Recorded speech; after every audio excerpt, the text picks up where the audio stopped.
Yeah. And of course, in Britain, we've just had the absurd Psychoactive Substances Act published, where can you believe this? Are we actually living in 2016, or is this 1984?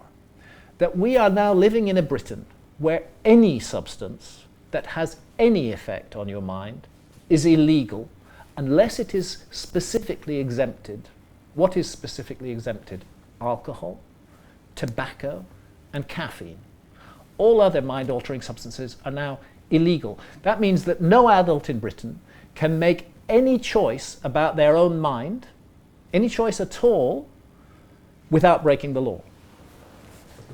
This seems to me a very strange situation. But there's hope in it, because the law is so ridiculous that it's going to bring the law itself into disrepute. That if politicians are so stupid that they create such a law in the first place, sooner or later they will have been given enough rope to hang themselves.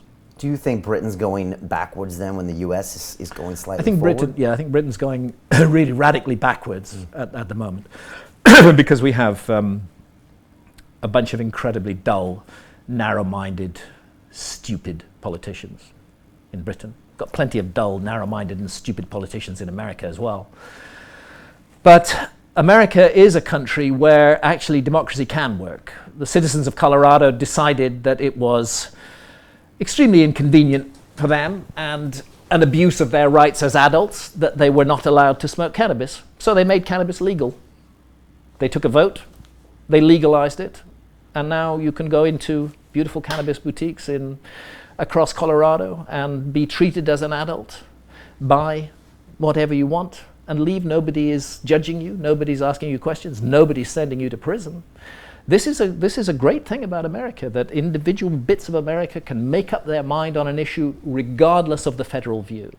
See, I can't imagine Northumberland or Yorkshire making cannabis legal if Westminster disagrees, but Colorado and Alaska can. So yeah, I think America is moving ahead. It's a good thing too, because America as a state entity has been the driving force behind all the evils of the war on drugs. So it's a very good thing that the American people at the grassroots level are saying enough, and they are ending that war state by state. Because make no mistake, the ending of the war on cannabis is the beginning of the end of the war on drugs. Yeah. And those who are invested in the war on drugs are desperately struggling to stop the legalization of cannabis, because they know that it's going to open the floodgates, and suddenly, all over the world, adults will be allowed to make decisions about their own minds, their own bodies, and their own consciousness without asking anybody's permission or breaking anybody's law, so long as they do no harm to others. It's fascinating to watch this kind of a civil war in America, where the federal is saying one thing, the state is saying the other. They both don't want to fight too hard against the other, but it's changing. Yeah. And you spend time in Colorado. When you're in a state like that is open to this idea of having sovereignty over your own body, does that have a knock-on effect to the rest of the society? Does it just seem like a different place? I think it does. Yeah. I like the air in Colorado. I feel that I'm breathing the air of some kind of freedom there. That people have freely chosen a particular way, and they've made it happen. Interestingly, people from all over America are flocking to Colorado. It's a very attractive place to go and live now. I understand property prices are zooming up. There's a huge economic boom as a result of cannabis. I suspect a lot of other states are looking at that and thinking this may be the way to go. It's still today 750,000, 750,000 Americans are still arrested every year for possession of cannabis. That's 750,000 Americans every year who are getting criminal records for doing what? Having a mild experience in their own homes, doing no harm to others. Of course, this is insane.